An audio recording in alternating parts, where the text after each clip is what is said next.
بسم الله الرحمن الرحيم نحمده ونصلي على رسوله الكريم أما بعد أعوذ بالله من الشيطان الرجيم بسم الله الرحمن الرحيم إن هذه تذكرة فمن شاء اتخذ إلى ربه سبيلا.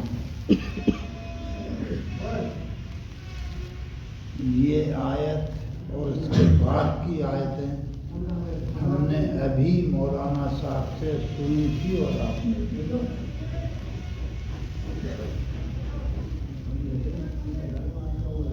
اور اس کے تھوڑی سی ایک دو آیتوں کے بعد یدخل من یشاء فی رحمتہ، یدخل من یشاء فی رحمتہ والظالمین اعد لهم عذابا علیما، والظالمون اعد لهم عذابا علیما.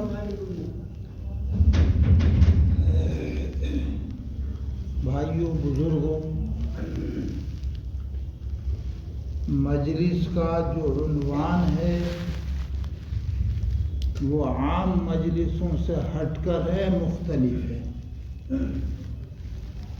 اور اتفاق یہ کہ ہمارے مولانا صاحب نے، قاری صاحب نے جو قرآن کی تلاوت کی اس میں بھی مجلس کے عنوان کی طرف اشارہ کر دیا، بلکہ مجھے خود ایک مستقل عنوان دے دیا.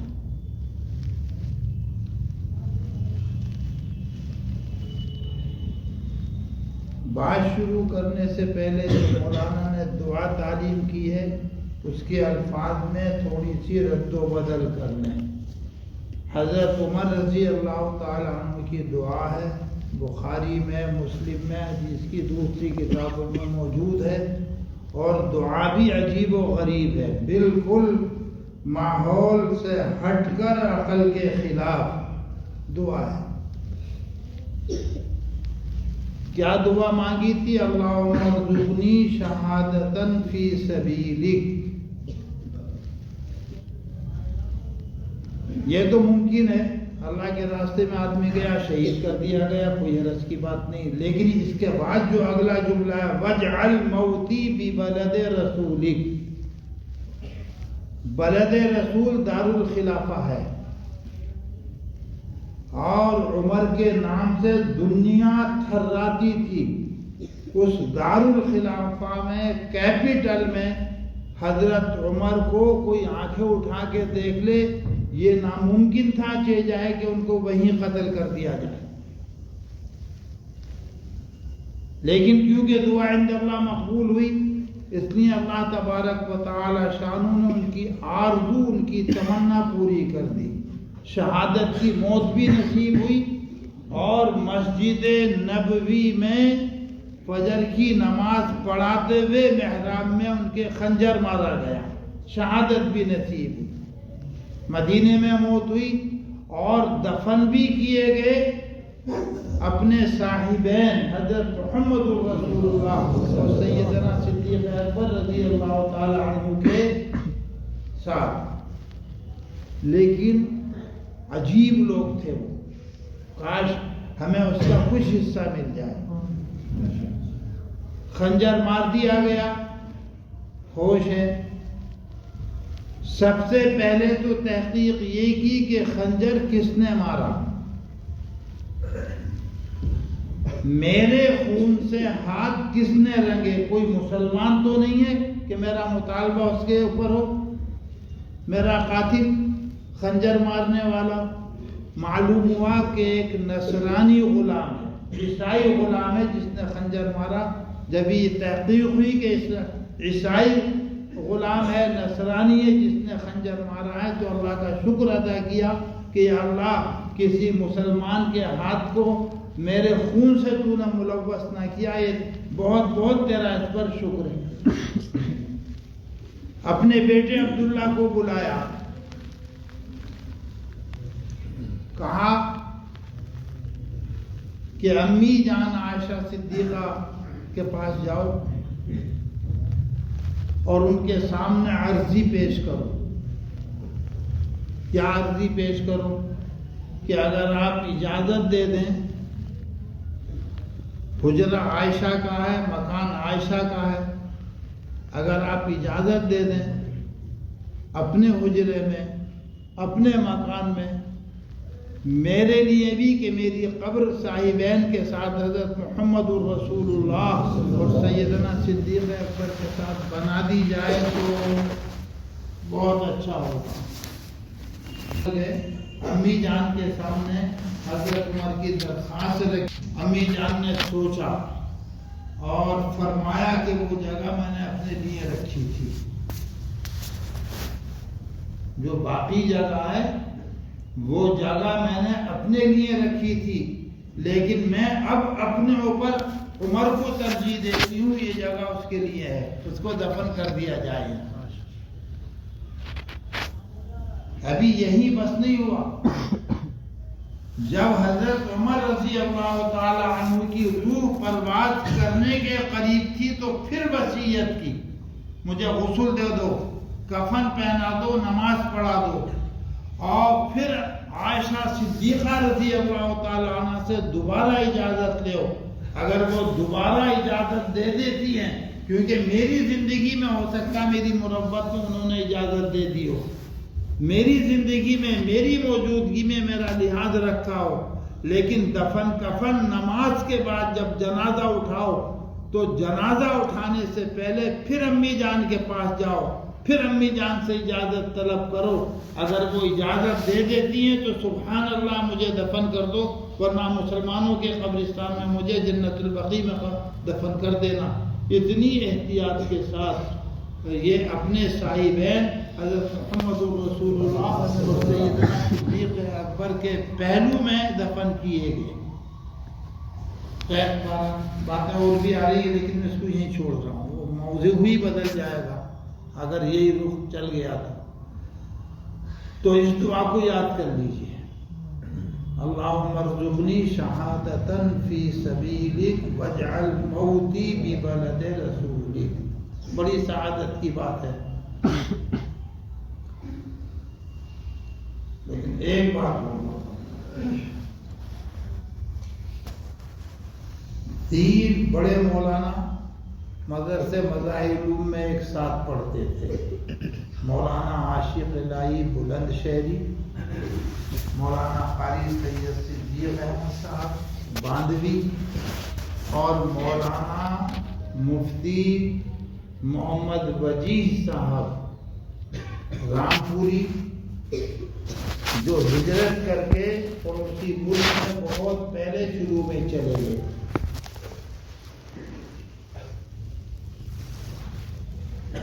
تینوں بہت بڑے صوفی تھے اور تینوں نے تھے پڑھنے کے زمانے سے ہی، بہت تینوں کے تینوں۔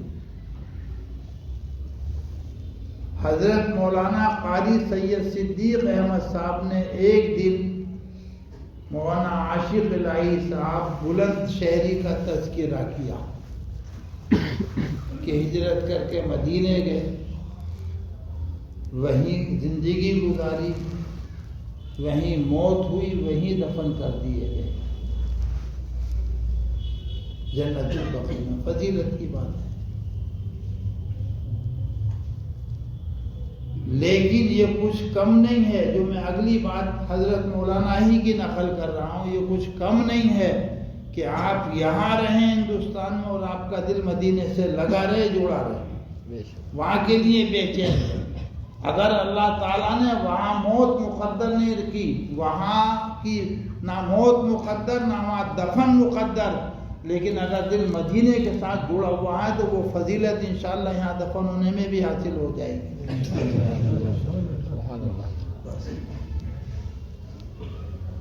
اللہ اکبر۔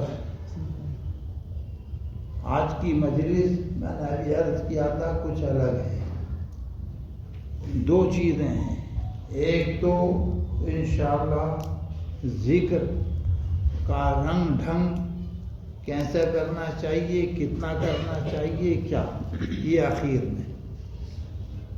اس سے پہلے جو اللہ کے نیک بندے ہوئے ہیں ان کا تھوڑا سا ذکر ہو جائے تو بہتر ہے۔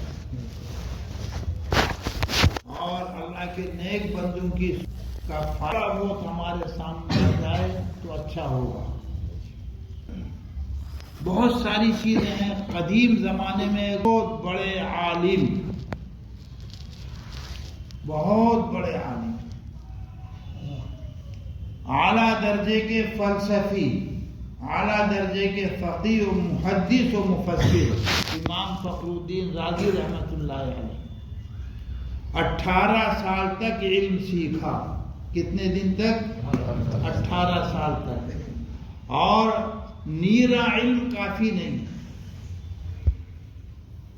حضرت مولانا الیاس صاحب رحمۃ اللہ علیہ کا ملفوظ ہے، ملفوظات الیاسی میں دیکھ لیں، علم بغیر عمل کے ظلمت ہے، ظلمت تاریکی اندھیرا، علم بغیر عمل کے ظلمت ہے، اور عمل بغیر علم کے ضلالت اور گمراہی ہے۔ تیسرا جملہ بہت تیز ہے، اگر وہ بھی کہہ دوں تو ناگواری نہ ہو، اور ہماری دعوت و تبلیغ ان دونوں کے بغیر فتنہ ہے۔ اٹھا کے دیکھ لیں ملفوظات الیاسی۔ علم بغیر عمل کے ظلمت، اندھیرا، تاریکی، راستہ ہی نہیں ملے گا کدھر جائیں گے آپ۔ اور اگر جاہل ہے، جاہل عمل کر رہا ہے، اندھیرے میں ٹامک ٹوئیاں مار رہا، شیطان کہاں اس کو بھٹکائے گا، کہاں لے جا کے پٹکی دے گا، کچھ پتہ نہیں ہے۔ تو اس لیے فرمایا کہ علم بغیر عمل کے ظلمت، اور عمل بغیر علم کے ضلالت اور گمراہی، اور ہماری دعوت و تبلیغ ان دونوں کے بغیر فتنہ ہے۔ تو مبلغین، داعین کے لیے ضروری ہے کہ وہ علم بھی سیکھیں، اور علم کے ساتھ ساتھ عملی نمونہ بھی مبلغ و داعی کو ہونا چاہیے، تب انشاءاللہ اس کی دعوت کا، اس کی باتوں کا اثر ہوگا، اس کی باتوں سے فائدہ ہوگا۔ بعض لوگ کہتے ہیں ابو حنیفہ رحمۃ اللہ علیہ کا قصہ، بعض لوگ کہتے ہیں کسی دوسرے بزرگ کا ہے۔ ایک بڈھی عورت اپنے نوجوان بیٹے کا ہاتھ پکڑے ہوئے امام ابو حنیفہ کے پاس یا کسی دوسری بزرگ کے پاس لے کر آئی اور شکایت کی کہ حضرت یہ میرا بیٹا گڑ بہت کھاتا ہے۔ کیا شکایت کی؟ کہ یہ میرا بیٹا گڑ بہت کھاتا ہے۔ حضرت نے کچھ نہیں فرمایا، سن لی اس کی بات کا۔ 3 دن کے بعد آئی، 3 دن کے بعد آئی، اپنے بیٹے کو لے کے پھر وہی شکایت کی، تو حضرت نے فرمایا کہ بیٹا گڑ زیادہ نہیں کھاتے ہیں، گڑ کھانا منع نہیں ہے، طیب اور حلال پاکیزہ چیز ہے، لیکن بہت گڑ مت کھایا کرو، اور رخصت کر دی۔ حاضرین مجلس نے کہا کہ حضرت یہ بات تو آپ پرسوں 3 دن پہلے بھی کہہ سکتے تھے کہ میں بھی زیادہ گڑ کھاتا تھا، پہلے اپنے پر کنٹرول کیا ہے۔ میں بھی زیادہ گڑ کھاتا تھا، پہلے اپنے پر کنٹرول کیا ہے۔ جب میں نے اپنے پر کنٹرول کر لیا تو اب اس بچے کو نصیحت کی، اب اس کے لیے وہ نصیحت مفید ہوگی، فائدے مند ہوگی۔ آ رہی ہے بات سمجھ میں؟ خیر بہرحال، تو امام فخر الدین رازی رحمۃ اللہ علیہ بہت بڑے عالم، 18 سال تک علم سیکھا، سائنس داں بھی ہیں، مفسر بھی ہیں، محدث بھی ہیں، سارے علوم و معارف کے ماہر ہیں، لیکن نیرا علم کافی نہیں۔ اس زمانے میں ایک بزرگ تھے شیخ نجم الدین کبرا رحمۃ اللہ علیہ، بڑے بزرگ تھے۔ علم سیکھنے کے بعد حضرت شیخ کے ہاں حاضر ہوئے اور بیعت کی درخواست کی، اصلاح کی درخواست کی کہ تزکیے کے لیے، اصلاح ظاہر و باطن کے لیے حاضر ہوا ہوں۔ بیعت ہونا تو رسم ہو گیا بھائی، کچھ کڑوی چیزیں بھی ہو جائیں گی تو جھیل لیجیے، بیعت ہونا رسم ہو گیا ہے۔ آج کل کا ماحول ہر چیز میں کیا کہیں جدت آ گئی ہے، پیرا مریدی بھی ماڈرن، چلتے پھرتے بیعت کر لیا، نہ کوئی پرکھ نہ کچھ، اور چلتے پھرتے جس کو چاہا اجازت نامہ لکھ کے دے دیا، صلاحیت ہے یا صلاحیت نہیں ہے کچھ نہیں، یہ ماڈرن پیرا مریدی ہے۔ البتہ ابھی بھی اس گئے گزرے دور میں بھی اس ماڈرن پیری مریدی سے حضرت تھانوی علیہ الرحمہ سے متعلق جو سلسلہ چل رہا ہے اس سلسلے میں کچھ احتیاط، بلکہ بہت کچھ احتیاط موجود ہے، آج بھی موجود ہے اس سلسلے میں احتیاط۔ بارہ تو چلے گئے۔ پیرا مریدی کا مطلب کیا ہے؟ اپنا ظاہر و باطن سنت و شریعت کے مطابق ہو جائے، الگ سے کوئی چیز نہیں ہے۔ تصوف، خانقاہ، ذکر و فکر، یہ ساری چیزیں کوئی الگ کی چیز نہیں ہے۔ ہم روزانہ ہفتے کے ہفتے سنتے ہیں 100% دین زندگی میں آ جائے۔ تصوف کا ماحصل یہی ہے کہ 100% دین ہے اللہ کے رسول حضرت محمد الرسول اللہ صلی اللہ علیہ وسلم کے چال و چلن، طور و طریق میری اور آپ کی زندگی میں آ جائے، یہی ماحصل ہے۔ گئے شیخ نجم الدین کبرا کے یہاں، اپنا مقصد ظاہر کیا، اصلاح کے لیے آیا کہ ٹھیک تشریف، آنکھیں بند کر لی شیخ نجم الدین کبرا نے، اور ان کے دل کی طرف تھوڑی سی توجہ کی۔ امام فخر الدین رازی کو یہ احساس ہوا کہ ان کے دل میں سے کوئی چیز کھرچی جا رہی ہے، صفائی ہو رہی ہے کسی چیز کی۔ بازو پکڑ لیا حضرت کا، شیخ نجم الدین کبرا کا، کہ حضرت کیا فرما رہے ہیں کہ جو علم تم نے سیکھا ہے یہ امتحان تھا، یہ تعبیر امتحان ہے، جو علم تم نے سیکھا ہے اس کو تمہارے دل سے کھرچ رہا ہوں۔ 18 سال میں جو علم تم نے سیکھا اس علم کو کھرچ رہا ہوں۔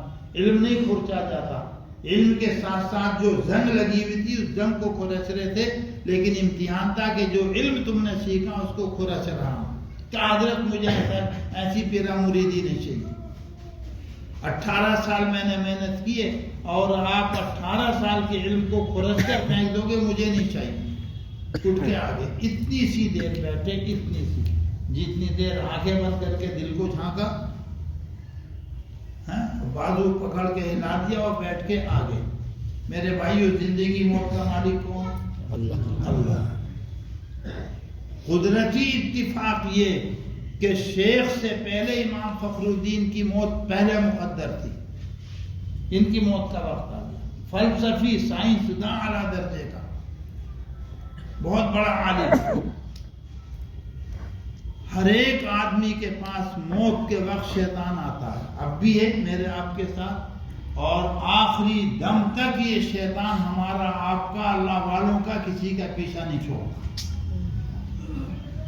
اگر اس سے بچنا تو ایک ہی شکل ہے، وہ میں 2-3 قصے بتائے دیتا ہوں۔ ایک ہی شکل ہے۔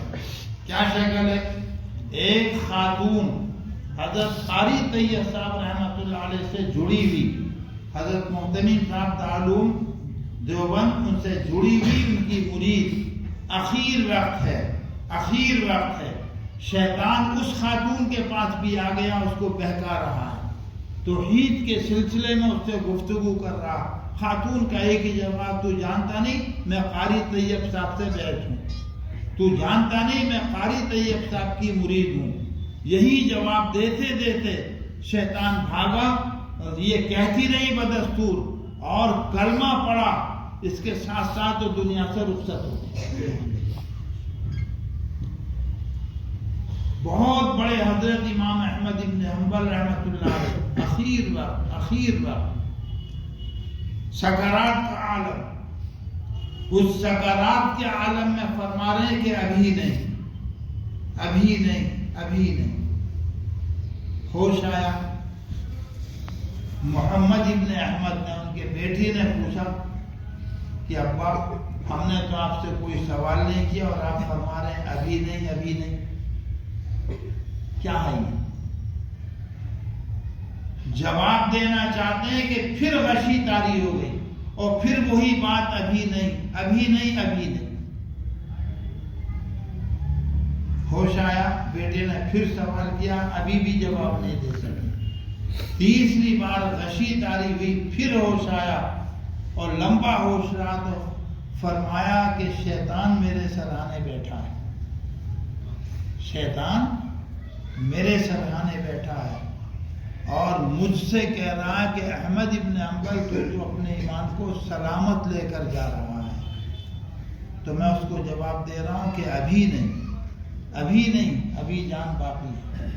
جب جان ایمان کے ساتھ نکل جائے، جب جان ایمان کے ساتھ نکل جائے تو سلامتی ہے، آخری دم تک سلامتی نہیں ہے۔ اندری رحمی تراشو می خراش تا دم آخر دم قافل مواش، یہ ایسا رستہ ہے اللہ کا، ان حاجی تذکرہ فمن شاء اتخذ الی ربہ سبیلا، جو رب کی طرف رستہ بنائے گا یہ ایسا رستہ ہے کہ آخری دم تک ادھیڑ بن کرنا ہی پڑے گی، ورنہ شیطان مسلط ہو جائے۔ ابھی نہیں کہ شیطان بیٹھا ہوا وہ کہہ رہا کہ احمد ابن حنبل تم سلامتی کے ساتھ رہو۔ حضرت جنید بغدادی رحمۃ اللہ علیہ بہت بڑے بزرگ، اور ان کی بزرگی کا بھی واقعہ عجیب و غریب وقت نہیں ہے۔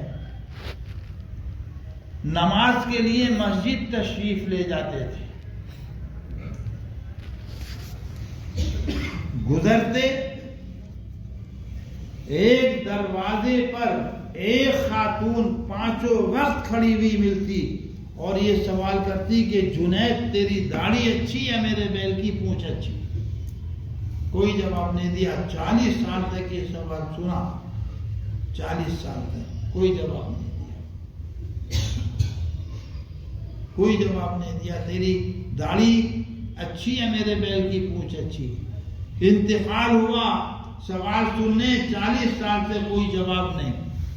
انتقال ہو گیا، انتقال سے پہلے وصیت کی کہ مجھے غسل دے دینا، کفن پہنا دینا، اور جس راستے سے میں مسجد جاتا تھا اسی راستے سے لے کر میرا جنازہ گزرنا، اور فلاں جگہ پر تھوڑی دیر کے لیے کھڑے ہو جانا۔ آج بھی وہ عورت کھڑی تھی، لیکن آج 40 سال کے بعد جواب سننے کے لیے کھڑی تھی، آج سوال نہیں کر سکی۔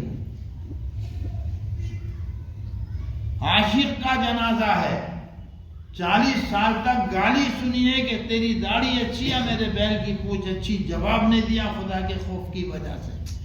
کچھ پتہ نہیں کس حال میں جان نکلے گی، کسی کا بھی کچھ پتہ نہیں کس حال میں جان نکلے گی۔ آج جب رخصت ہو گئے تو آج اللہ تعالیٰ نے بطور ان کی کرامت اور اپنی قدرت کے ان میں حرکت پیدا کی، اٹھ کر بیٹھ گئے اور اپنی داڑھی پہ ہاتھ پھیرا، فرمایا کہ الحمدللہ میری داڑھی تیرے بیل کی مجھ سے اچھی ہے۔ نہیں آ رہی بات سمجھ میں کہ صاحب وہ تو آپ نے بغداد میں پہنچا دیا، ہم ہندوستان میں کہ لو یہیں آ جاؤ۔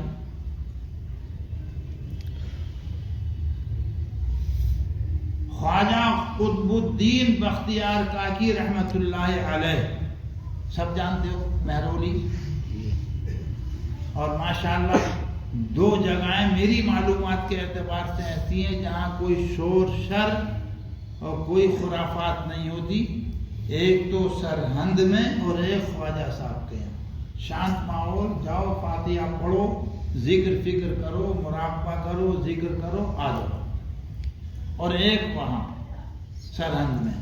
لیکن میں سرہند ایک ہی بار گیا ہوں، کوئی صاحب رامپور کے آئے ہوئے تھے، ان کے ساتھ اتنا بڑا بچہ تھا، انہوں نے بچے کی منڈی پکڑی اور مزار پہ وہ جھکا دی، سجدہ کروا دیا، مجھ سے برداشت نہیں ہوا، وہی اس کو تنبیہ کی اس اللہ کے بندے کو، میں نے کہا گردن کٹانے کو یہ شخص تیار تھا، اکبر کے دور میں بھی اور جہانگیر کے دور میں بھی، لیکن اس نے سر نہیں جھکایا جس چیز کو یہ اللہ کے نیک بندے، برگزیدہ بندے منع کرتے رہے، تم ان کی قبر پر اور ان کے مزار پر وہی غلطی کر رہے ہو اور اس بچے سے کرا رہے ہو۔ گردن نہیں جھکائی، سر نہیں جھکایا، چھوٹے رستے سے دروازے سے گزارا گیا کہ چلو صاحب آداب شاہی بجا لائیں، یہیں کو گردن جھکا کے ہمارے سامنے حاضر ہو جائے، نہیں جھکے، دیوار دروازے کی چوکھٹ پہ ہاتھ رکھا، پاؤں داخل کیے پہلے سر و سینہ تنا ہوا، پاؤں داخل کیے اندر، اور بعد میں تنے ہوئے سینے کے ساتھ اونچی گردن کے ساتھ دربار شاہی میں حاضر ہو گئے۔ میں نے کہا یہاں تم گردن جھکوا رہے ہو، سجدہ کروا رہے ہو یہاں؟ خیر بہرحال اللہ اکبر۔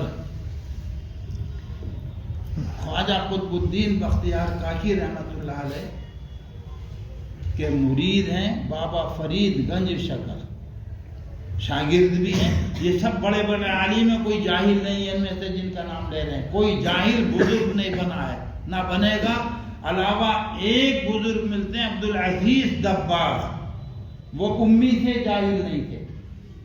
کیا کہا ان کو؟ امی تھے، ان پڑھ تھے، جاہل نہیں تھے۔ اللہ تبارک و تعالی شانہ نے جتنا علم ضروری تھا اتنا علم ان کو، جیسے حضرت محمد الرسول اللہ صلی اللہ علیہ وسلم کو جبریل کے واسطے سے دیا، ان کو بھی مختلف واسطوں سے اتنا ضروری علم اللہ تعالیٰ نے عبدالعزیز دباغ کو سکھا دیا تھا۔ اور اتنے بڑے بزرگ، یہ امی اتنے بڑے بزرگ کہ پارلیمنٹ ہے بزرگوں کی جس کو دیوان الصالحین کہتے ہیں، اس کے صدر ہیں امی ان پڑھ۔ اس کے علاوہ جتنے بھی بزرگ، ایک سے ایک بڑا عالم، ایک سے ایک بڑا عالم، کوئی جاہل بزرگ نہیں بنا۔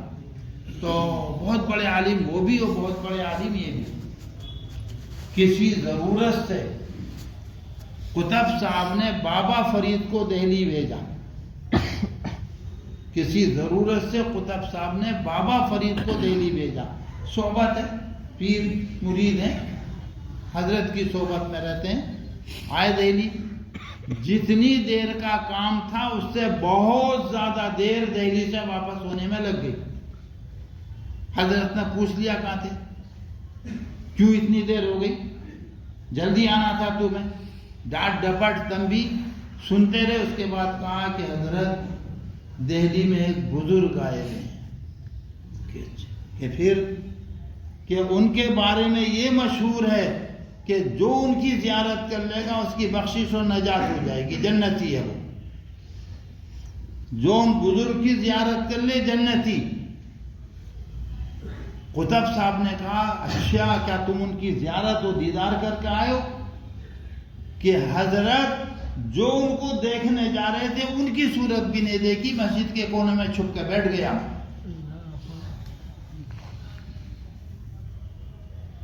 دیکھ کے نہیں آیا اس بزرگ کو، جو دیکھنے جا رہے تھے ان کو بھی نہیں دیکھا، مسجد کے کونے میں بیٹھ گیا۔ کیوں؟ کہ مجھے اپنے حضرت کے بارے میں یہ دلیل قطعی کے ساتھ یہ معلوم نہیں کہ میرے حضرت کا انتقال کس حالت میں ہوگا۔ انما العبرۃ بالخواتیم، اعتبار خاتمے کا ہے۔ مجھے اپنے حضرت کے ساتھ رہنا پسند ہے، زندگی میں بھی اور مرنے کے بعد بھی۔ میں پھر اس کی صورت کیوں دیکھوں، اس کا دیدار کیوں کروں؟ مجھے تو حضرت کی صحبت چاہیے۔ لکھا ہے کتاب کے اندر، ٹیک لگائے بیٹھے تھے، سیدھے ہو گئے اور فرمایا کہ فرید جو تیری قبر کو بھی دیکھ لے گا وہ جنتی ہے۔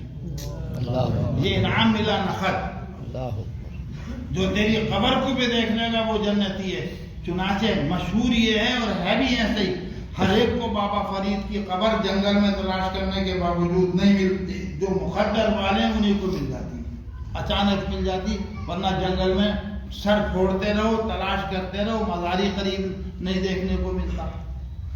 تو یہ ساری یہ برکت کیا ہے؟ شیخ سے محبت اور شیخ کی صحبت کا اثر، اور اس صحبت کا نتیجہ کیا کہ جو تیری قبر کو دیکھ لے گا وہ بھی جنتی ہے۔ خیر بہرحال تو شیخ نجم الدین کبرا کے یہاں اتنی سی دیر جا کر بیٹھے، توجہ ڈالی، دل میں سے کیا کر رہے ہو کہ تم نے جو 18 سال میں علم سیکھا اس کو پورا چلاؤں کہ مجھے آنا چاہیے، ایسی پیرا مرید اٹھ کے آگے وہاں سے۔ موت ان کی مقدر تھی، امام فخر الدین رازی کی، آ گیا موت کا فرشتہ، اور جب موت کا فرشتہ آتا وہیں لوٹ گئے۔ ہر ایک آدمی کے ساتھ شیطان موجود رہتا ہے، امام احمد ابن حنبل کے ساتھ شیطان موجود، اس خاتون کے ساتھ شیطان موجود، ہمارے آپ کے ساتھ بھی، سب کے ساتھ رہے ہوگا، اور ایک ہی بحث۔ آخری کوشش اس کی یہ رہتی ہے کہ یہ مسلمان، یہ اللہ کا بندہ ہے، اللہ کا بندہ مسلمان ہونے کی حالت میں اللہ کے پاس نہ جائے۔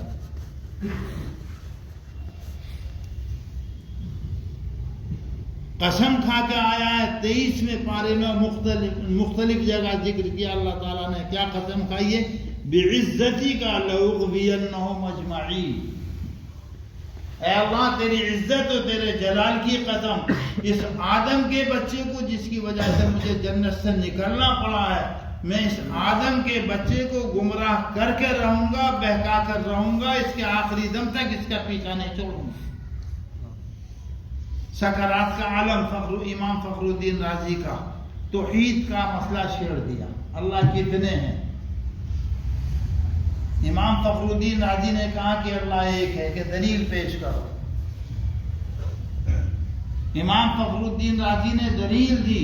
شیطان تو سب سے بڑا عالم مولانا نے بھی فرمایا تھا، بہت بڑا عالم،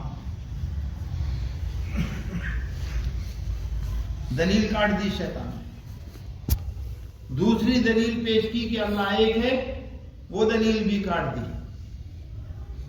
ادھر شیطان سے مناظرہ ہو رہا ہے، اور یہ شیخ نجم الدین کبریٰ کے یہاں کتنی دیر بیٹھے؟ اتنی سی دیر، 1 منٹ، اتنی سی صحبت نصیب ہوئی۔ اس صحبت کا فائدہ اب ظاہر ہوگا۔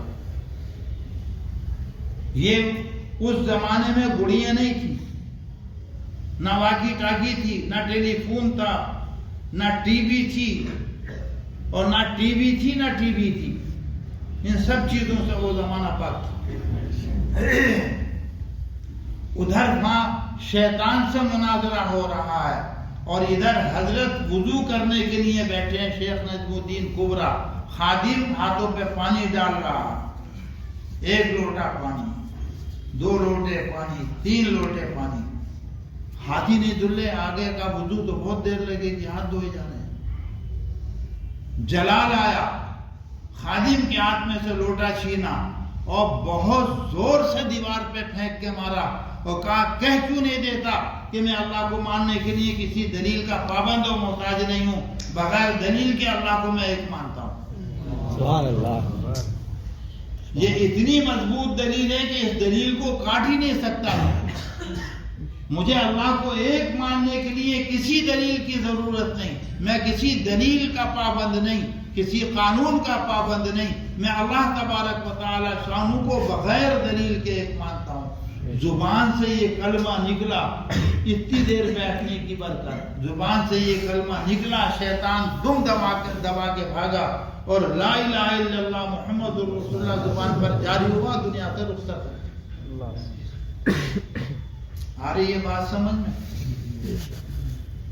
آ رہی ہے؟ اللہ اکبر۔ یہ شیخ نجم الدین کبریٰ تھے، اور جو ان کی صحبت میں تھوڑی دیر بیٹھے یہ امام فخر الدین رازی رحمۃ اللہ علیہ تھے، بہت بڑے عالم، بہت بڑے عالم۔ تو بہرحال ہم جب فارسی کی پہلی پڑھتے تھے، یہ علماء کرام تو وہاں ایک حدیث پڑھی تھی فارسی کی۔ کیا حدیث پڑھی تھی؟ حضور صلی اللہ علیہ وسلم کا ارشاد فارسی میں لکھا ہے کہ جو کسی عالم کی صحبت میں بیٹھا، حضور فرما رہے ہیں وہ میری صحبت میں بیٹھا۔ فارسی کی پہلی میں لکھا ہوا، ابھی دیکھ لو۔ عالم کی صحبت میں بیٹھنا، لیکن بھائی مولانا نے ایک بات کہی تھی، نیرا عالم کافی نہیں ہے۔ نیرا عالم، نیرا سمجھ کے دیسی زبان بول رہا ہوں، بالکل خالی عالم کافی نہیں ہے۔ حضرت مجدد الفسانی شیخ احمد فاروقی سرہندی رحمۃ اللہ علیہ نے ایک حدیث کی شرح میں لکھا، العلماء ورثۃ الانبیاء۔ یہ میرے لیے خوشی کی چیز نہیں ہے، نہ کسی عالم کے لیے، بڑی فضیلت ہے یہ۔ العلماء ورثۃ الانبیاء، علماء انبیاء کے وارث ہیں۔ یہ تو حدیث کا ترجمہ ہے۔ حضرت مجدد صاحب فرماتے ہیں کہ کون سے علماء وارث ہیں، کون عالم ہے جو وارث بنے گا؟ انبیاء علیہ الصلوۃ والسلام حضرت محمد الرسول اللہ صلی اللہ علیہ وسلم 2 چیزیں لے کر آئے ہیں، 2 چیزیں۔ ایک علم نبوت اور دوسرا نور نبوت. اگر عالم نے نور نبوت حاصل نہیں کیا علم نبوت کے ساتھ ساتھ تو مجدد صاحب کہتے ہیں کہ وہ عالم وہ وارث نبی نہیں ہے. عالم تو ہے، عالم ہونے کا انکار نہیں کر رہے، وارث نبی نہیں ہے. اور اس کو ایک مثال سے سمجھایا ہے کہ زید ہے، اس کے 4 بیٹے ہیں.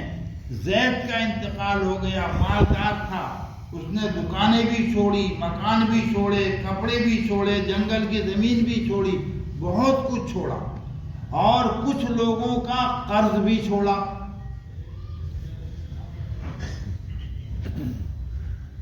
تو حضرت مجدد صاحب فرماتے ہیں کہ وارث وہ ہے کہ باپ جو کچھ چھوڑ کر گیا ہے ہر چیز میں سے اس کا حصہ لگے، ہر چیز میں سے اس کو حصہ ملے. اگر جنگل کی کھیتی ہے وہاں سے بھی حصہ لگے، اس کا دکان ہے دکانوں میں بھی حصہ لگے، کپڑے لتے چھوڑے ان میں بھی حصہ لگے، مکان چھوڑا اس میں ایک سوئی بھی چھوڑی ہے تو اس سوئی میں بھی اس کا حصہ موجود ہے وارث کا. اور ہر میں سے اس کو حصہ ملنا چاہیے تب وہ وارث بنے گا. اور صاحب کے 10,000 روپے وہ فلاں کا مطالبہ، اب تمہارے ابا پہ ہمارے 10,000 روپے تھے، ادھر سے وہ آیا کہ ہم سے ایک تھان خریدا تھا، انہوں نے عید کے لیے اس کے پیسے میں وصول نہیں ہوئے کہ یہ قرض ان کا قرض تھا، یہ اپنے قرض کا مطالبہ کر رہے ہیں، وارث نہیں. تو اگر کسی نے صرف علم سیکھ لیا ہے وہ وارث نہیں ہے.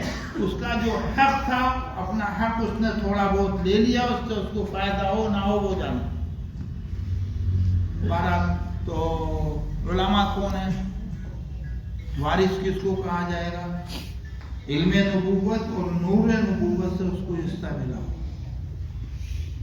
اگر علم نبوت نور نبوت دونوں چیزیں اس کو حاصل ہے تو وہ وارث ہے. اور نور نبوت حاصل ہوگا اللہ والوں کی جوتیاں سیدھی کر کے. نور نبوت حاصل ہوگا اللہ والوں کی جوتیاں سیدھی کر کے. مولوی ہرگز نہ شد مولائے روم تا غلام شمس تبریز نہ شد. مولانا روم علیہ الرحمہ کسی حلوائی کی دکان پہ بیٹھے ہوئے، بس مقصد کی طرف آ رہے ہیں باتیں. حلوائی کی دکان پر بیٹھے ہوئے بازار میں، مین بازار ہے. شور کی آواز آئی کسی طرف سے. حلوائی سے پوچھا کیسا شور ہے؟ کہہ رہے آپ کو معلوم نہیں حضرت، آج مولانا روم کا جلوس نکل رہا ہے. ہزاروں علماء آگے پیچھے، ہزاروں علماء دائیں بائیں آگے پیچھے، یہ ان کے جلوس کا، اور کتابیں ساتھ میں ہزاروں کی تعداد میں جلوس آ رہا مولانا روم کا. ٹھیک کہ آج ہم بھی دیکھیں گے ان کا جلوس. بیٹھے رہے ایسی دکان پہ، اچانک وہ جلوس آ گیا سامنے. گھوڑے پر مولانا سوار ہے، گھوڑے کی لگام پکڑ لی. شمس تبریز رحمت اللہ علیہ نے، کوئی ڈر نہیں اللہ والوں کو کسی کا. ہزاروں علماء ہوں گے، ہزاروں عوام ہوں گے، گھوڑے کی لگام پکڑ لی کہ مولانا ایک سوال کا جواب دے. کیا ہے سوال آپ کا؟ کہ یہ بتاؤ نبی کا مرتبہ زیادہ بڑا ہے یا ولی کا مرتبہ زیادہ بڑا ہے؟ ولی بڑا ہے مرتبے کے اعتبار سے یا نبی بڑا ہے؟ مولانا روم نے ڈانٹ دیا کہ پاگل ہوئے ہو، یہ پرائمری کا سوال ہے. چھوٹا سا بچہ اس سوال کا جواب جانتا ہے کہ نبوت کا مرتبہ بہت اونچا ولایت کے مرتبے سے. سب بچے جانتے ہیں، پرائمری کے سب بچے جانتے ہیں کہ اچھا کہ مولانا یہ بتائیے خواجہ عبد القادر جیلانی فلاں حضرت یہ کہتے ہیں کہ اللہ کی جو معرفت مجھے حاصل ہوئی ہے وہ معرفت کسی کو نصیب نہ ہوئی اولین اور آخرین میں.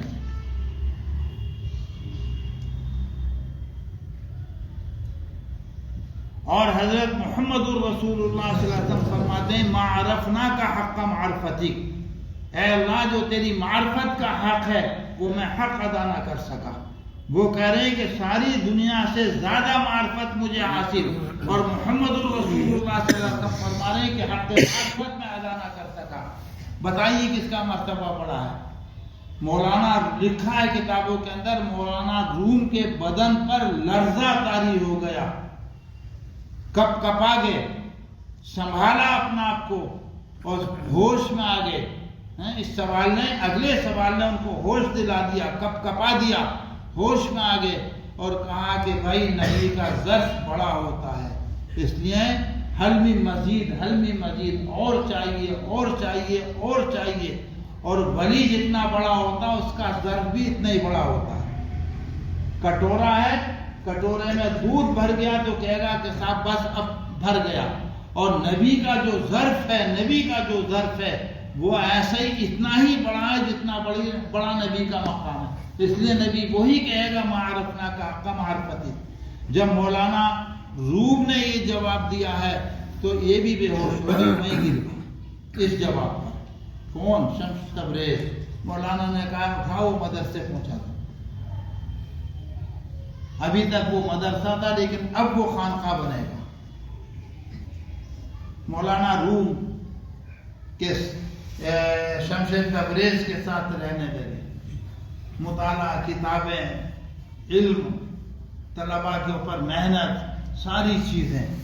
لکھا ہے کتابوں کے اندر کہ مولانا روم حوض پر بیٹھے ہوئے ہیں، وہیں ان کی کتابیں رکھی ہوئی ہیں، وہیں حضرت شمس تبریز رحمۃ اللہ علیہ آ کر بیٹھ گئے، کتابیں اٹھائیں، ایک ایک کتاب حوض میں ڈال دی۔ اور کتاب آج جیسے نہیں تھی پریز کی چھپی ہوئی ہاتھ سے لکھی جاتی تھی، کچی روشنائی، سب کتابیں حوض میں ڈال دی، سب کتابیں حوض میں ڈال دی۔ جب کتابیں حوض میں ڈالی تو مولانا روم بگڑ گئے، آپ نے میری زندگی کی محنت خراب کر دی، میرا سارا علم ضائع کر دیا، بہت بگڑے۔ مولانا شمس تبریز رحمۃ اللہ علیہ نے حوض میں ہاتھ ڈالا، ایک ایک کتاب اٹھا کے ان کے پاس رکھ دی، ایک حرف بھی مٹا ہوا نہ تھا۔ اب سمجھا مولانا روم نے، اب ہوش آیا، اب سمجھے کہ یہ بندہ بلا وجہ نہیں آیا، یہ اللہ کا بھیجا ہوا آیا، اللہ نے اس کو میرے اوپر مسلط کیا، میری تربیت، میری اصلاح کے لیے اللہ نے اس کو بھیجا۔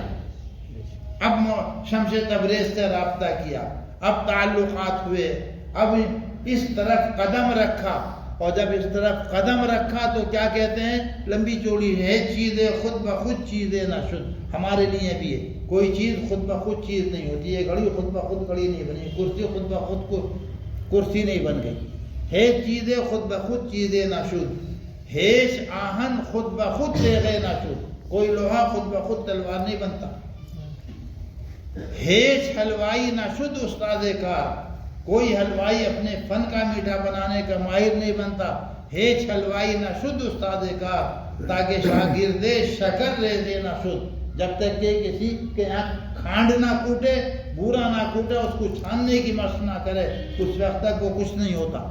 محنتیں کرنا پڑتی ہیں، پاپڑ پھیلنا پڑتے ہیں، اور فرمایا مولوی ہرگز نہ شد مولائے روم، تا غلام شمس تبریز نہ شد۔ یہ روم کا ایک رہنے والا غلام یہ بھی مولوی نہیں بنا جب تک کہ شمس تبریز رحمۃ اللہ علیہ کی جوتیاں سیدھی نہ کرنی۔ جب تعلیم ہوئی، تربیت ہوئی، سب کچھ ہوا، شمس تبریز رحمۃ اللہ علیہ کی صحبت نصیب ہوئی، اب اس کے بعد مثنوی لکھی، اس سے پہلے مثنوی نہیں لکھی۔ پھر کیا کہتے ہیں، جملہ اوراق کتب در نار کن، جملہ اوراق کتب در نار کن، سینہ را از یاد حق گلزار کن۔ مدتوں جوتی سیدھی کرنے کے بعد یہ چیز نصیب ہوتی ہے۔ جملہ اوراق کتب در نار کن، سینہ را از یاد حق گلزار کن۔ کیا مطلب؟ جتنی بھی کتابیں ہیں، پہلے تو حوض میں ڈالنے میں تکلیف تھی، شمس تبریز نے ڈال دی، لیکن اب کیا خود کہہ رہے ہیں جتنی بھی کتابیں ہیں اور ان کے ورقے ہیں سب کو آگ میں جلا دو، اور اپنے دل کو، اپنے سینے کو اللہ تعالیٰ کی یاد سے باغ و بہار گلے گلزار کر لو۔ تو ترقی ہوگی، تو منزل تک رسائی ہوگی، تب ہوگا ان حاضی تذکرہ فمن شاء اتخذ الی ربہ سبیلا۔ اب جائے گا وہ اپنے رب تک پہنچنے کے لیے پندنامہ ایک کتاب پڑھائی جاتی ہے، اس میں لکھا ہے گر ہوائے ای سفر داری دلا ان عادی تذکرہ فمن شاء اتخذا، جو چاہے اپنے رب تک راستہ بنانا۔ کیا لکھا ہے؟ گر ہوائے ای سفر داری دلا دامن رہبر بگیرو پس بیا۔ او بھائی، اے بچے، اے بزرگ، اگر تو اللہ کے راستے پہ چلنا چاہتا ہے تو کسی رہبر کا دامن پکڑ اور پیچھے پیچھے چل، لیکن جب کسی رہبر کا دامن پکڑ تو اپنی عقل کو اپنی سوچ وچار کو فنا کر دینا۔ کیا مطلب؟ سوچ وچار کو فنا کر دینا۔ مولانا محمد احمد پرتاپ گڑھی نے کہا ہے جب تک فنائے رائے کی ہمت نہ پائیے، بس ختم کر رہے ہیں بھائی، جب تک فنائے رائے کی ہمت نہ پائیے۔ فنائے رائے، آپ کی عقل کیا کہہ رہی ہے، آپ کی رائے کیا ہے، کتنا عمل کریں، کتنا زیادہ کریں، کتنا کم کریں، کچھ نہیں۔ قدم کیسے رکھیں، سیدھا رکھیں، الٹا رکھیں، آگے چلیں، پیچھے چلیں، کچھ نہیں، اپنی کوئی رائے نہیں ہے جب تک فنائے رائے کی ہمت نہ پائیے۔ کیوں؟ آپ اہل عشق کی محفل میں آئیے۔ اہل عشق کی محفل میں آنے کے لیے پہلی شرط یہ ہے کہ آدمی اپنی انا کو، اپنی رائے کو، اپنے آپ کو مٹا کر آئے، اپنا وجود باقی رکھے۔ اگر قدم رکھے گا تو کامیابی نہیں ہوگی، اپنا وجود باقی رکھے، قدم رکھے گا تو کامیابی نہیں ہوگی۔ اسی دہلی کا قصہ ہے، مرزا مظہر جانے جانا رحمت اللہ علیہ، کیسے رائے کو فنا کرنا پڑتا ہے۔ مرزا مظہر جانے جانا رحمت اللہ علیہ کہ خادم تھے، یہ اس زمانے کا واقعہ جب غلاموں باندیوں کا رواج تھا، غلاموں کا رواج تھا، باندیوں کا رواج تھا، بیچے جاتے تھے غلام، باندیاں خریدی جاتی تھی، سب اس زمانے کا قصہ ہے۔ رات کے تقریباً 12 بجے ہیں، ایک خادم جو دہلی ہی کے رہنے والے ہیں اور کسی رئیس کے بیٹے ہیں، حضرت مرزا صاحب کی خدمت میں ہیں، مرزا صاحب نے آرڈر دیا جا اپنے باپ کو قتل کر دے۔ ہاں کہ ہاں، کچھ نہیں سوچا، مرزا صاحب کا حکم ہے باپ کو قتل کر دے۔ نکلا خانقاہ سے باہر، گھر گیا اور قتل کر کے واپس آ گیا کہ قتل کر دیا کہ کر دیا، کہ کس کو قتل کیا، کہ باپ کو قتل کیا۔ کیا میں دیکھا باپ کو قتل کیا؟ کیا کہ حضرت ایسی جگہ میں نے اس کو قتل کیا کہ وہاں میرے باپ کے سوا کوئی ہو ہی نہیں سکتا۔ بتائیے کیا کہا حضرت، اس نے کیا جواب دیا؟ ایسی جگہ قتل کر آیا ہوں کہ اس جگہ باپ کے سوا کوئی ہو ہی نہیں سکتا، یعنی ماں کے قریب، ماں کے بستر پر کوئی ہو ہی نہیں سکتا۔ کہا دیکھ کا گئے تو غلام تھا جو اس کی ماں سے گناہ کرنا چاہ رہا تھا۔ اب یہاں اپنی عقل کو سوچے گا یا آرڈر کو پورا کرے گا؟ گناہ سے بچا لیا اس کی ماں کو، زنا سے بچا لیا اس کی ماں کو، جا قتل کر کے اپنے باپ کو۔ یہ مرزا مظہر صاحب رحمت اللہ علیہ کا قصہ، اسی دہلی کا قصہ، اور کتنے قصے ہیں اور کتنے واقعات ہیں اللہ والوں کے۔ ان کے ایک مرید تھے غلام علی، بس قتل کر رہے ہیں، کیسے کچھ ملتا ہے اس پہ بتا رہے ہیں۔ غلام علی مرید تھے، وہ پہلے وہ کھینچنے والے پنکھے چلتے تھے، اب بھی ہوں گے دہلی میں، میں نے بہت 30 35 40 سال پہلے دہلی میں کھینچنے والے پنکھے دیکھے تھے، اب تو ماشاءاللہ ہی آ گئے، پنکھا کھینچ رہے ہیں۔ ابے تیرے ہاتھوں میں جان نہیں ہے، ڈانٹ دیا، ٹھیک، اب ہاتھوں میں جان آئی تو زور سے کھینچ دیا کہ مجھے اڑائے گا تو، بڑے نازک تھے ان کا مزاج یہ تھا، مجھے اڑائے گا تو زبان سے کیا نکلے، نہ یوں بند پڑے نہ یوں بند پڑے، یہ جواب دے دیا اتنا سا، نہ یوں بند پڑے نہ یوں بند پڑے، نکال دیا باہر، چلو باہر جاؤ۔ 40 دن تک باہر رکھا، خانقاہ میں قدم رکھنے کی اجازت نہیں تھی، اور کیوں رکھا؟ تربیت ہے یہ۔ میری بات تمہیں اتنی سی برداشت نہیں ہوئی، جب آدمی کام کرنے کے لیے میدان میں نکلتا تو لوگ گالیاں دیتے ہیں، لوگوں کی گالیاں سہنا پڑتی ہیں تب دین کا کام ہوتا ہے. دھکے مکے دیتے ہیں, دھکے مکے برداشت کر کے دین کا کام کرنا پڑتا ہے. آوازیں کستے ہیں, جو آوازیں کسی جا رہی ہیں ان کو جھیلنا پڑتا, برداشت کرنا پڑتا, تب دین کا کام ہوتا ہے. اور تم اتنی سی بات پہ کہ صاحب تیرے ہاتھوں میں جان نہیں ہے, مجھے اڑائے گا, اس پہ تم جواب دے رہے ہو. لوگوں سے کیسے نپٹو گے تم؟ وہ تو گالیاں بھی دیں گے تمہیں. یہ تربیت ہے.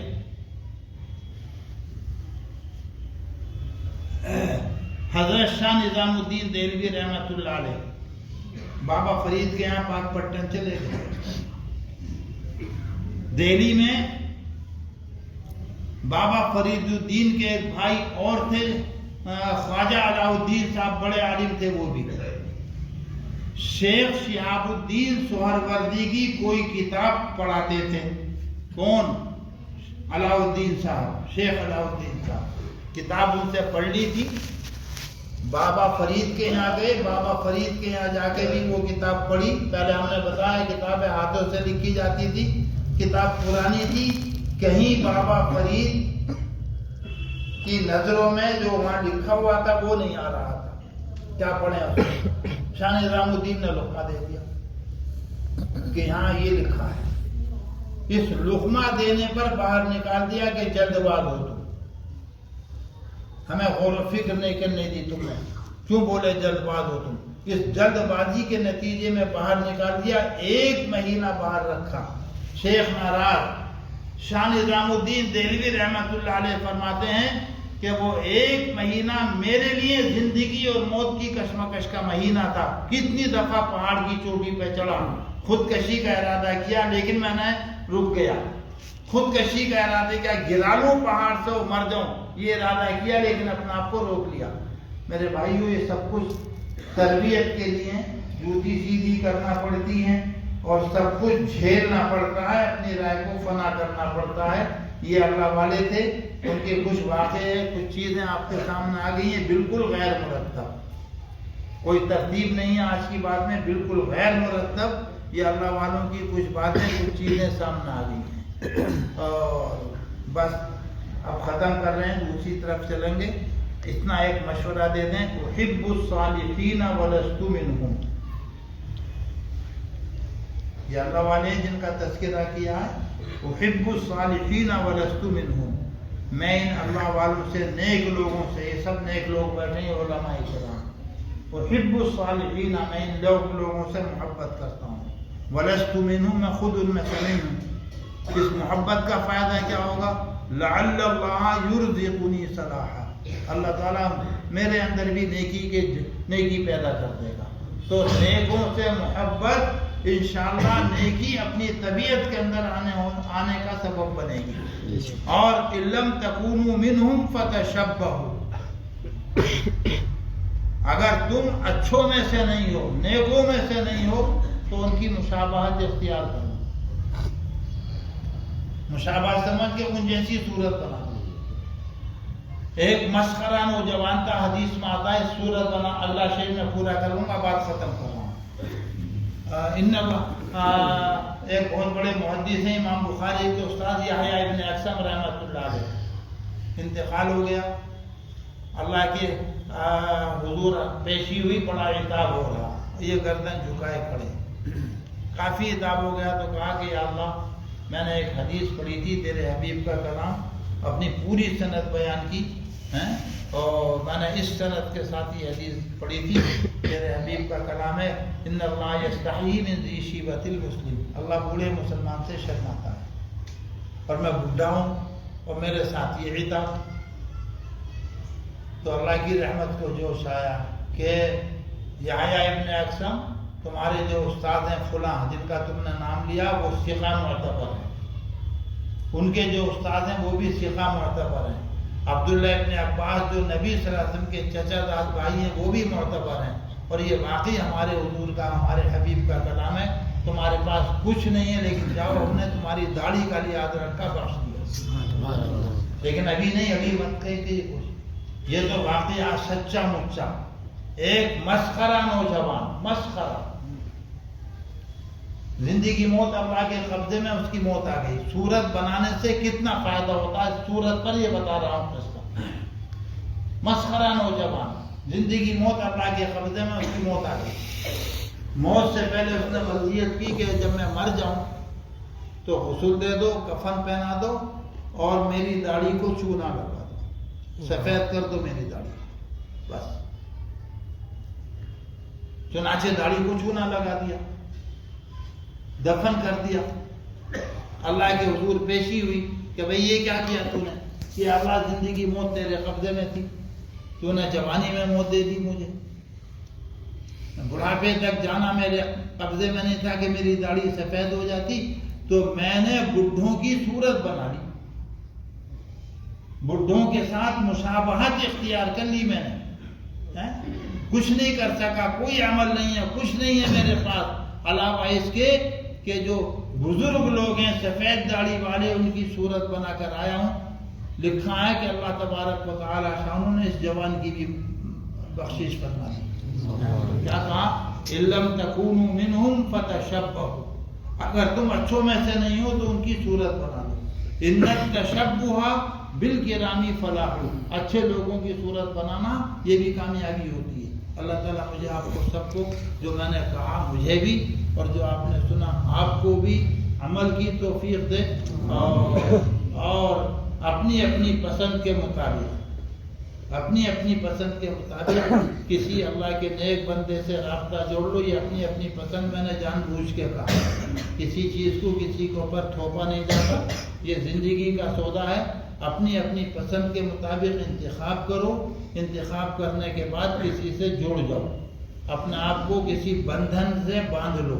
انشاءاللہ اس بندھن سے بدھنے کی وجہ سے بہت ساری حدیثیں ذہن میں ہیں، اس بندھن سے بدھنے کی وجہ سے یا تو نیکی ہمارے اندر آ جائے گی، اور اگر نیکی ہمارے اندر آئی بھی نہیں تو انشاءاللہ اس بندھن کے ساتھ کھینچے کھینچے ہم بھی چلے جائیں گے. حدیث میں آتا ہے ایک صاحب کھڑے ہوئے ہیں، ایک اللہ والے جا رہے ہیں، یہ حضرت یہ مولانا صاحب جا رہے ہیں، اور وہ بیچارہ مقام آرام میں کھڑا کہ مولانا کہ جی کہ ہم تو آپ کے یہاں حاضر ہوتے تھے اور ہم نے آپ کا وضو بھی کرایا. یہ حدیث اپنی طرف سے نہیں کہہ رہا، وضو بھی کرایا تھا. اچھا آپ نے ہمارا وضو بھی کرایا تھا ہماری مجلس میں کہ جی ہم آپ کی مجلس میں آتے تھے کہ اچھا چلو آؤ. مقام عراف میں کھڑا ہے، نہ عذاب ہے نہ سزا ہے، لیکن وہ مولانا صاحب گزرے، حضرت صاحب گزرے، ان کو پہچانا، پہچاننے کے ساتھ ساتھ اپنا تعلق ظاہر کیا کہ اچھا ہم سے تعلق تھا تمہارا آ جاؤ. خواجہ عبد القادر جیلانی رحمت اللہ علیہ کا ایک مرید مر گیا، منکر نکیر آ گئے، پوچھا مر ربک، تیرا رب کون ہے؟ کہ خواجہ عبد القادر کا دھوبی ہوں. ما دینک، تیرا دین کیا ہے؟ کہ خواجہ عبد القادر کا دھوبی ہوں. ما تقول فی ھذا الرجل، یہ جو حضرت کی حضور کی تصویر دکھلائی ان کے بارے میں کیا کہتا ہے؟ کہ خواجہ عبد القادر کا دھوبی ہوں. تینوں سوال کا جواب بالکل صحیح دیا. کیا مطلب ہے؟ خواجہ عبد القادر کا دھوبی ہوں کیا مطلب ہے؟ کہ مجھ سے کیا پوچھ رہے ہو؟ جو میرے حضرت کا عقیدہ ہے، جو ان کا جواب ہے وہ میرا جواب ہے. میں تو ان کا خادم ہوں، ان کے کپڑے دھوتا تھا، ان کا فلاں کام کرتا تھا، یہ کام کرتا. مجھ سے کیا پوچھ رہے ہو؟ مر ربک، جو ان کا رب ہے وہ میرا رب ہے، جو ان کا دین ہے وہ میرا دین ہے، جو وہ کہتے ہیں ان حضرت کے بارے میں، محمد الرسول اللہ کے بارے میں، وہ میں کہتا ہوں. تو میرے بھائیوں، تعلق، صحبت، ان سب چیزوں کی وجہ سے اللہ تبارک و تعالی شانہ کی یہ نعمتیں، یہ فضیلتیں ہمیں حاصل ہو جائیں گی. اللہ تعالی ہمیں عمل کی توفیق دے. بس 15 منٹ اور کچھ نہیں بتاؤں گا، بہت وقت لگ گیا میرے ارادے سے زیادہ. جو مجلس کا عنوان ہے ذکر نہادی تذکرہ، 15 منٹ کا ذکر ہے وہ کرنا.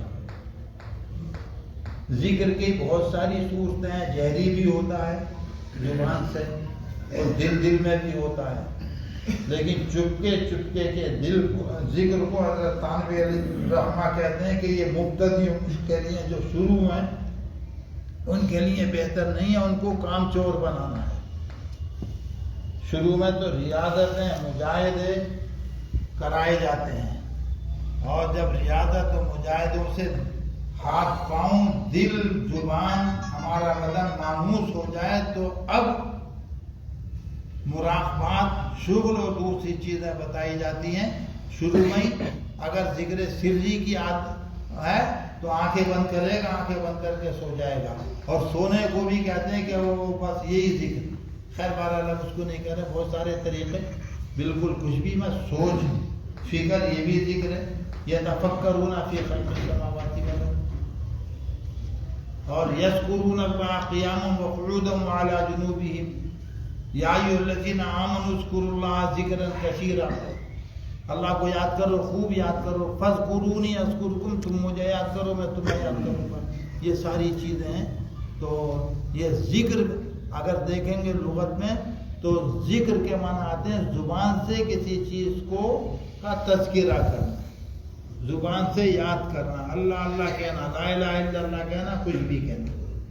انشاءاللہ کسی دوسری مجلس میں، اب کیونکہ وقت نہیں رہ گیا، بہت وقت ہو گیا، اس کو ذکر کو اور ذکر میں حرکت کیوں کی جاتی ہے، فلاں کام کیوں ہوتا ہے، یہ انشاءاللہ زندہ رہا اور آپ لوگوں نے فکر کی تو انشاءاللہ وہ سارا طور و طریق باضابطہ پھر بتاؤں گا۔ اب وقت نہیں ہے، کیوں مولوی صاحب 9:30 بج رہے ہیں، 9:20 ہو گئے، وقت نہیں رہ گیا، دیر لگ جائے گی بتانے میں، آدھا گھنٹہ اور جائے گا، پھر 15 منٹ ذکر میں جائیں گے، 10 بج جائیں گے، لہٰذا اس کو اگلی مجلس کے لیے چھوڑ دیجئے، کوئی بات نہیں بتائیں گے، ڈھنگی بتائیں گے زندے رہے تو۔ اب ہمیں کم سے کم 200 مرتبہ لا الہ الا اللہ کہنا ہے، 15 سے لے کے 16 منٹ لگیں گے، کتنا؟ 15 سے لے کے 16 منٹ لا الہ الا اللہ، درمیانی آواز سے، نہ چیخ ہوگا اور نہ بالکل مردی آواز نکلے، درمیانی آواز، 200 مرتبہ لا الہ الا اللہ۔ اگر 2